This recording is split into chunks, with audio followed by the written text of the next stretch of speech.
नमस्कार, प्रांजल ज्ञान गंगा में आप सभी का स्वागत है। हम संक्षिप्त महाभारत का पाठ कर रहे हैं, जिसमें कि शांति पर्व चल रहा है। पहले कथा में हमने आत्मदर्शन का उपाय की कथा को पढ़ा था। अब हम भगवान विष्णु से विश्व की उत्पत्ति तथा 12 अवतार का वर्णन की कथा को पढ़ेंगे। राजा युधिष्ठिर ने पूछा, पितामह कमल नयन भगवान विष्णु अविनाशी समस्त जीवों के उत्पत्ति और प्रलय के स्थान हैं, अजय और व्यापक हैं। वे नारायण हर्षकेश गोविंद और केशव इन नामों से भी विख्यात हैं। मैं उनके स्वरूप का तात्विक विवेचन सुनना चाहता हूँ।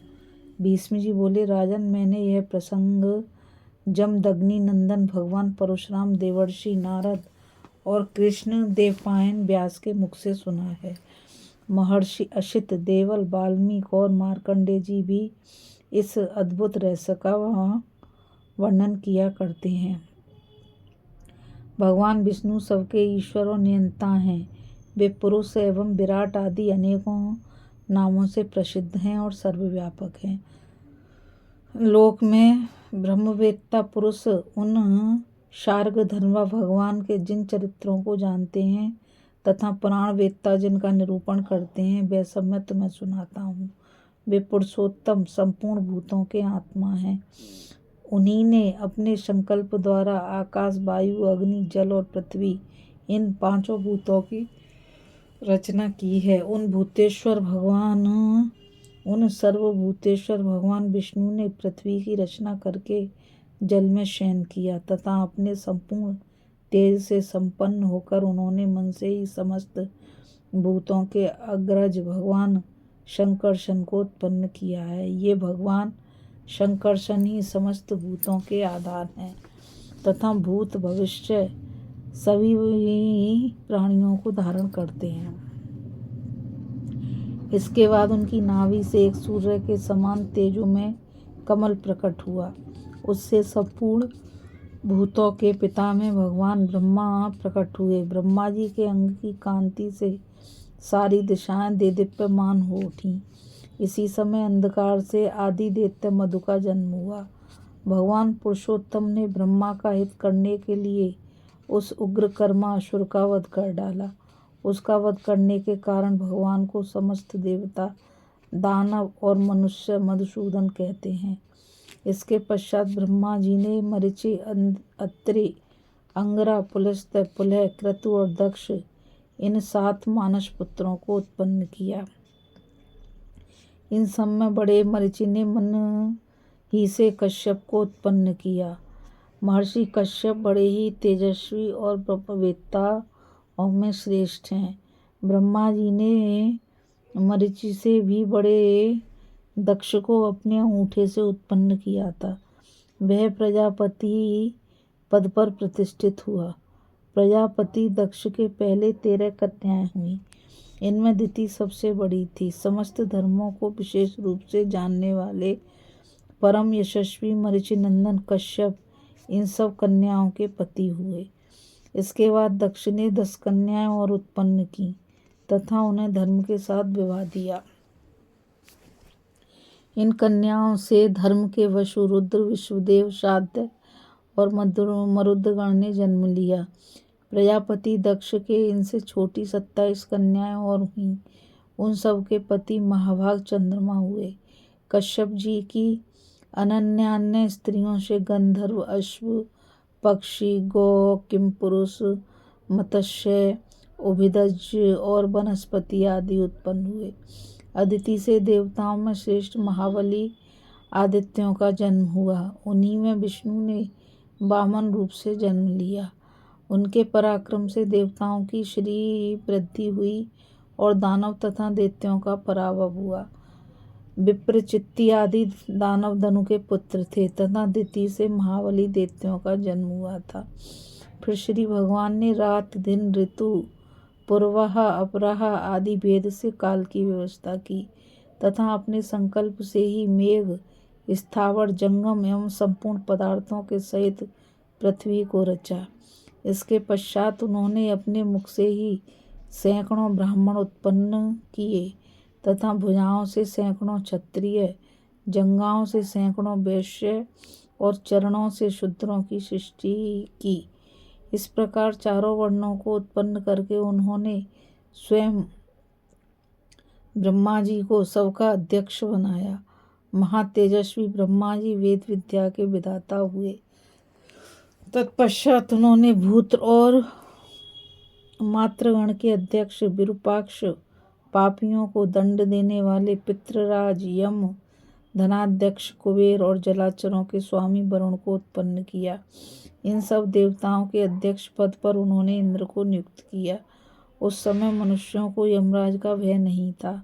वे जितनों दिनों तक चाहते उतने समय तक ही जीवित रह सकते थे। संतान उत्पन्न करने के लिए भी उन्हें मैथुन धर्म में प्रवृत्त होने की आवश्यकता नहीं थी। वे संकल्प मात्र से ही प्रजा की उत्पत्ति कर सकते थे। इसके बाद त्रेता युग आने पर भी मैथुन धर्म का प्रचार नहीं हुआ। उस समय स्पर्श करने से ही प्रजा उत्पन्न हो जाती थी। द्वापर में मैथुन द्वारा प्रजा उत्पन्न होने लगी और कलयुग में सब लोग दाम्पत्य पूर्वक रहने लगे। राजन, इस प्रकार यह सारा जगत भगवान कृष्ण से ही उत्पन्न हुआ है। यह प्रसंग संपूर्ण लोकों का वृत्तांत जानने वाले देवर्षि नारद जी ने सुनाया था। उन्होंने भी श्री कृष्ण की नित्यता यथार्थ रूप से स्वीकार की है। इस प्रकार ये सत्य पराक्रमी कमल नयन भगवान कृष्ण साधारण मनुष्य नहीं हैं। इनकी महिमा चैतन्य है। राजा युधिष्ठिर ने कहा, पितामह, भगवान कृष्ण अविनाशी और सबके ईश्वर हैं। आप इनके प्रभाव और पूर्व कर्मों का पूरा पूरा वर्णन कीजिए। उन्हें सुनने की मुझे बड़ी इच्छा है। उन्होंने जगत प्रभु होकर भी त्रिज्ञयोनि में किस निमित्त से जन्म लिया था, यह सब मुझे बताने की कृपा करें। भीष्म जी बोले, राजन, एक बार मैं शिकार खेलता महर्षि मार्कंडेय के आश्रम पर जा पहुंचा। वहां मुझे सहस्त्रों मुनि बैठे दिखाई दिए। मुनियों ने मधुपर्क समर्पित करके मेरा बड़ा आदर किया और मैंने भी उनका स्वागत सत्कार स्वीकार करके अभिनंदन किया। फिर महर्षि कश्यप ने मुझे यह मनोहर कथा सुनाई। तुम इसे एकाग्रचित्त से सुनो। पूर्व काल में नरकासुर आदि सहस्त्रों दानव क्रोध और लोभ के वशीभूत तथा बल के मद से मतपाले हो गए। उनके अनेकों और भी साथी युद्ध के लिए आतुर हो उठे। उन्हें देवताओं का बड़ा चढ़ा वैभव असह्य हो गया। उनका उपद्रव यहाँ तक बढ़ा कि उससे तंग आकर देवता और देवर्षिगण जहाँ तहाँ छिपने लगे। देवताओं ने देखा कि भयंकर आकृतियों वाले महाबली दानवों से व्याप्त होकर पृथ्वी बड़ी व्याकुल हो रही है। उनका बोझ बहुत बढ़ गया है, शांति नष्ट हो गई है और वह दुख के भार से दबी जा रही है। यह देखकर उन्हें बड़ा क्षोभ हुआ और उन्होंने ब्रह्मा जी से कहा, ब्राह्मण दानवों का उपद्रव बहुत बढ़ गया है, हम इस अत्याचार को कैसे सहें। तब ब्रह्मा जी ने कहा, देवताओं, मैंने पहले ही इस विपत्ति को दूर करने का उपाय कर दिया है। इस समय दानव लोग बल पाकर बल और दर्प से चूर हो रहे हैं। उन्हें अव्यक्त रूप भगवान विष्णु का भी कोई भय नहीं है। देखो, इस समय उन्होंने 12 रूप धारण किया है।